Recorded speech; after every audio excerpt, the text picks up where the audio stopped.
कभी करना छोड़ के देखो, हल अपने आप होने लगेंगे। विनाश को विकास नाम दिया। तथा कथित सबसे ज्यादा पढ़े लिखे लोग हैं जो एक कर रहे हैं। इन सबको पता है कि वो गलत कर रहे हैं। आपके श्री चरणों में नमन। गुरुदेव आपको धन्यवाद, क्योंकि यह जो उत्तर था वह उनके लिए काफ़ी महत्वपूर्ण था, उनके लिए भी महत्वपूर्ण था। और वो इसी चीज़ से जूझ रहे हैं कि स्वतंत्र निष्पक्ष दृष्टा भाव कैसे विकसित हो, कैसे वो प्रयास कर रहे हैं कि बढ़ते हुए अहंकार का दमन हो, उसे बाहर फेंका जाए, बाकी ऑब्जर्वेशंस जो दिखता है उन्हें उनसे दूर हुआ जाए। लेकिन जब सब चीज़ निकालेंगे तो हमारे पास बचेगा क्या करने के लिए, क्या करेंगे हम, वो स्थिति क्या होगी। और अर्थ इनका है कि जीवन को सांसारिक जीवन में जीते हुए, समस्त कार्यों को करते हुए अर्थ वहाँ ले जा रहा है इनके प्रश्न का कि कैसे करें, क्या करें कि दृष्टा भाव बरकरार रहे और कार्य भी संपन्न होते रहे। धन्यवाद स्टीफन। Thank you Stephen. अभी समस्या जो है वो कहीं और है। Right now, the problem is somewhere else. Přimon, děkuji Štefane. Přimon, v této chvíli ten problém je někde jinde. और समस्या ये है कि कर करके ही तो समस्या पैदा की है। लगातार करते ही जा रहे, यही तो समस्या के मूल में है। मौलिक जो समस्या है वो कर करके ही पैदा हुई है। तो कर करके कुछ नहीं निकलने वाला है। कर करके समस्या से समस्या ही पैदा होगी जी। क्योंकि हमारा ध्यान समाधान पे कम और समस्या पे ज़्यादा रहता है जी। बहुत अच्छा। अगर किसी छोटे बच्चे से जो साइकिल चलाना सीख रहा हो, अगर बीच सड़क पे एक ईंटा रख दो और दूर से कहो कि देखो सब कुछ करना, इस ईंटे पे मत चढ़ाना, इसके दाएं बाएं से निकलना है, लेकिन ईंटे को बचा के निकलना है, ईंटे पे मत चढ़ा देना। वो बच्चा ईंटे पे जरूर चढ़ाएगा। वो ईंटा ही फोकस है उस पर, वो सारा कंसंट्रेशन उसका ईंटे पे कैसे बचाना है और ईंटे पे चढ़ा जाएगा। तो कर करके ही समस्या, और समस्या से समस्या ही निकलने वाली है। समस्या की चर्चा करके भी समस्या ही पैदा होने वाली है। समाधान पे जाने के लिए बहुत साहस चाहिए, बहुत अदम्य साहस की आवश्यकता होती है समाधान पे जाने के लिए। क्योंकि जब हम समाधान पे चर्चा करते हैं तो सबसे पहले दिखता है ये तो नहीं हो पाएगा, ये हमसे नहीं हो पाएगा, अरे ये नहीं कर पाएगा, वो भी नहीं कर पाएगा। तो जब समस्याओं में चर्चा करते हैं तो बड़ा संतुष्ट रहते हैं, बहुत सेटिस्फाइड होते हैं समस्या में चर्चा करके। तो कर करके ही समस्या पैदा हुई है। कभी करना छोड़ के देखो, हल अपने आप होने लगेंगे। अभी पूरी धरती पर एक माहौल जो बहुत भयावह बना हुआ है, वो कल की चिंता को लेके है, अगली पीढ़ियों को लेकर के है। सारा हवा पानी सब दूषित कर दिया है इस मानव जाति ने। भोजन, सारा अनाज सब जहरीला कर दिया है। जंगल कट रहे हैं, पहाड़ कट रहे हैं, धरती खोद कर कोयला निकाला जा रहा है, धरती का सीना फाड़ के तेल निकाल रहे हैं। चारों ओर प्रकृति का दोहन और शोषण चरम पर है, जिसको जीडीपी नाम दिया। विनाश को विकास नाम दिया। तो ये जो चल रहा है ये कर करके ही हो रहा है, और ये करने वाला कोई साधारण आदमी नहीं है। तथा कथित सबसे ज़्यादा पढ़े लिखे लोग हैं जो ये कर रहे हैं, जिनको पता है कि वो गलत कर रहे हैं।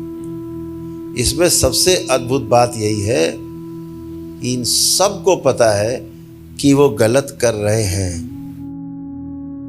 जो हरित क्रांति लाए थे उन्होंने बाद में पुस्तक लिखी कि वो हरित क्रांति जी बिल्कुल गलत थी। जी तो आज उसका ढिंढोरा पीट के कि बहुत बड़ा काम कर रहे हैं, अच्छा काम कर रहे हैं, विकास हो रहा है, सिर्फ प्रकृति का दोहन, प्रकृति का शोषण हो रहा है और विनाश स्वयं का कर रहे हैं। तो इसलिए जो कर कर के परिस्थितियां बनी हैं, चारों ओर प्रदूषण है, ध्वनि प्रदूषण है, हवा का प्रदूषण है, खान पान में सब बीमारियां पैदा हो रही हैं, खा के जहरीला भोजन, तो ये सब कर कर के ही पैदा हुआ है। जो नहीं कर रहा था तो सब अच्छा अच्छा था। आज समस्या ज़्यादा करने के कारण ही पैदा हुई है। कोरोना काल में करना बंद हो गया था, सारा करना पूरे विश्व में बंद हो गया था। सारी नदियां एकदम स्वच्छ हो गई। जल में अपना नीचे तक देख लीजिए कौन सा कंकड़ पत्थर पड़ा हुआ है, इतना साफ, इतना शुद्ध, हवा एकदम शुद्ध, वातावरण शुद्ध, चांद तारे दिन में भी देख लेते थे आप, आभास हो जाता था इधर इधर तारा भी है, जो रात में भी नहीं दिखते धूड़े से। तो सब चीज, सारा एनवायरनमेंट, सारी प्रकृति एकदम शांत थी, शुद्ध थी, पवित्र थी, एकदम स्वच्छ हो गई थी। कैसे स्वच्छ हुई? ना करने से मनुष्य के। तो हमने कर करके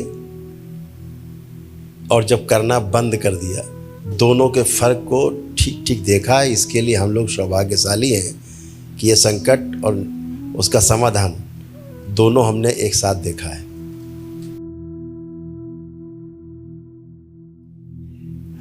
तो दो चीजें हैं लाइफ में,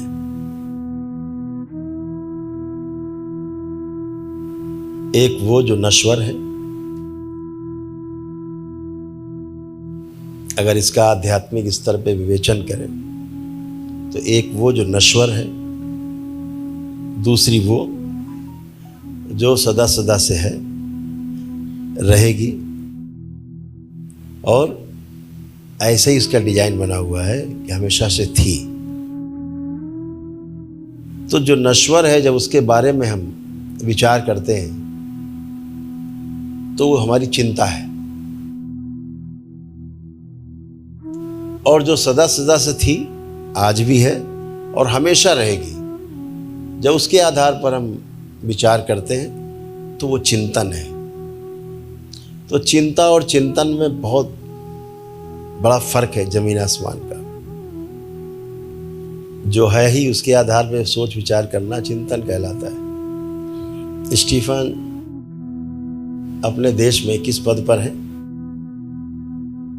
स्टीफन गुरुदेव वो चेक एम्बेसी में, चेक एम्बेसी जो अपने देश को रिप्रेजेंट करता है अलग अलग देशों में, तो वर्तमान में इजिप्ट में वो अपने देश के डिफेंस मिनिस्टर हैं। वो पोस्ट डिफेंस मिनिस्टर कहलाता है। डिफेंस मिनिस्टर जी, attache, attach, defence attach, military attache, military attach, military attache. महत्वपूर्ण पद है। समझ सकते हैं स्टीफन कि इनका बहुत गहरे में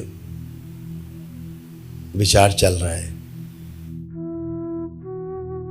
और ये जो विचार है इनका सही भी है, क्योंकि बहुत से लोगों को जोड़ के देख रहे हैं। बहुत से लोगों को जोड़ के देख करके ही चिंतन बनता है, तो सही अर्थों में सोच पा रहे हैं। इसको थोड़ा अगर और फैला के देखेंगे तो समस्या का समाधान दिखेगा। देश अलग होने के कारण, सीमाएं अलग होने के कारण अलग अलग बंधन, अलग अलग कानून, अलग अलग नियम बनते हैं। लेकिन जब मानवीय आधार पर जितना मानवीय होते जाएंगे उतना इनको समस्या का समाधान दिखता जाएगा।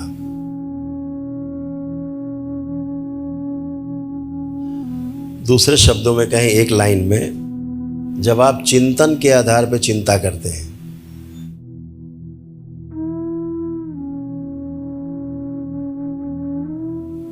तो भौतिक जगत में भी आप ठीक से काम कर सकते हैं। जैसे यदि आपके पास आपका चिंतन है, ह्यूमैनिटी का चिंतन है, पूरी मानवता का चिंतन आपके पास है, आप ये जानते हैं कहाँ से चीज़ें खराब हो रही हैं और कहाँ से अच्छी हो सकती हैं, आपको पता है। उसके बाद जब आप खराब चीज़ों में जाके काम करते हैं तो आपके अंदर एक आत्मविश्वास रहता है कि चीज़ों को हम ठीक कर लेंगे। जब तक आपके पास आपका चिंतन नहीं होता है, आत्मविश्वास नहीं होगा पीछे का कि हम कर पाएंगे, तो समस्याओं में उलझाव ज़्यादा होगा, उलझन ज़्यादा होगी, प्रॉब्लम ज़्यादा दिखेगी। अगर मेरे पास समाधान है तो हम समस्या से निपटने में अपने आप को बहुत सक्षम पाते हैं। हमें लगता है कि ठीक, कोई बात नहीं, आज नहीं कल हम निपट लेंगे इससे। उसमें स्वयं के अपने अंदर जो एक बेचैनी है, घबराहट है, वो समाप्त हो जाती है, क्योंकि हमारे अंदर समाधान का पूरा ब्लूप्रिंट है। तो इसलिए हम जो चीज़ें ठीक नहीं हो पा रही उनको हम अपने चिंतन के आधार पे, बिना अपने को नुकसान पहुंचाए, बिना किसी को नुकसान पहुंचाए, उसकी जब चिंता करते हैं तो वो मानवीय हित में, सबके हित में है। जब मेरे पास चिंतन नहीं होता किसी चीज़ का, ब्लूप्रिंट नहीं है, तो फिर चिंता जो है बहुत कष्टकारी है और बहुत नष्ट करने वाली है, सबको, सबके लिए दुख देने वाली है। बिल्कुल। तो दो तरह की चीज़ें संसार में है, एक नश्वर और एक जो सदा सदा बनी रहती, शाश्वत जो है। तो जब हम, जैसे अभी आप किसी पद पर हैं, अभी उस पद, ये पद तो स्थायी नहीं है, ये शरीर है, नश्वर है, ये भी स्थायी नहीं है। इसके पीछे जो जीवन है, जो शरीर के साथ काम कर रहा है, वो स्थायी है। उसके आधार पर, उसको लेकर के जब हम सोचते हैं, सब में वही है, ऐसा देख करके सोचते हैं, ऐसा देख करके चिंतन कहलाता है, सोचना। और उस आधार पर जब निर्णय लेते हैं तो कोई समस्या नहीं दिखती है, समाधान के अलावा कुछ नहीं दिखता है। तो इसलिए चिंतन के आधार पे चिंता करना आपका बनता है। तब में आपका ये फर्क हो गया है कि पहले केवल आपको समस्या ही दिखती थी, अब आपको उसका समाधान भी दिखने लगेगा, दिखने लगा है। तो आपका जो चिंता का स्तर है, जो काफ़ी विकृत था, वो अब संयमित होने लगेगा और चीज़ों को ठीक से कर पाएंगे। और वो उसी आधार पे कर सकते हैं कि हम सही को जाने रहे क्या है, उसके आधार पे हम चीज़ों को ठीक कम ज़्यादा करते रहते हैं। तो संतुष्टि बनी रहती कि आज नहीं तो कल हम चीज़ों को ठीक कर लेंगे। जब ये संतुष्टि बनी रहती है तो फिर हम ठीक से काम कर पाते हैं। तो एक यही आधार है कि चीज़ों को सही तभी किया जा सकता है जब हम सही है क्या, इसकी जानकारी कर लें। सही है क्या, अभी हमारे पास जो ज्ञान है उसके आधार पे हमने मान रखा है कि यही सही है, अपूर्णता के आधार पे। तो जब आप ये जान लेंगे कि सही है क्या, तो फिर आपका चिंतन शुरू होगा और भी समाधान दिखेगा। इसलिए चिंता करने की आवश्यकता नहीं है, चिंतन पे ध्यान दें तो समाधान आपको हमेशा दिखेगा। और जब आप यह सोचकर चिंतन करेंगे कि इस पृथ्वी पर मैं इस शरीर के साथ हमेशा के लिए नहीं हूँ, तो समाधान दिखेगा।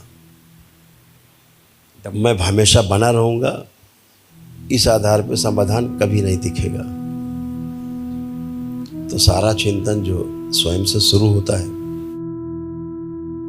तो वो लोगों के लिए लाभदायी है। जब दूसरों को आधार मान के हम कोई चिंता करते हैं तो वो नुकसानदायक है ही। इसलिए सारा चिंतन स्वयं के आधार पे होना चाहिए, सारा चिंतन प्रकृति के आधार पे होना चाहिए, सारा चिंतन इस पूरी सृष्टि के आधार पे होना चाहिए, ईश्वर का जो ऐश्वर्य है उसके आधार पे होना चाहिए, ईश्वर के आधार पे होना चाहिए। हम भी उसी ऐश्वर्य में उसी का हिस्सा हैं और हम लोग भी जैसे सब ऐश्वर्य ईश्वर में समाया हुआ है उसी प्रकार हम सब भी उसी ईश्वर में, उस शिव में, उस महाशिव में समाये हुए हैं। तो अपने को चिंता करने की आवश्यकता नहीं है, चिंतन स्वतः ही होता है, यह स्वाभाविक है। हमेशा चिंतन जो है वो स्वाभाविक ही होता है, जो अस्वाभाविक है वो चिंता है। तो हम सभी चिंता से चिंतन की ओर अग्रसर हो रहे हैं। इसमें घबराने की, परेशान होने वाली बात नहीं है, समाधान सामने है। आपका इस प्रकार के प्रश्न करना ये दर्शाता है कि आपका चिंतन शुरू हो गया है। This question reflects that your inquest has begun. Thank you Steve.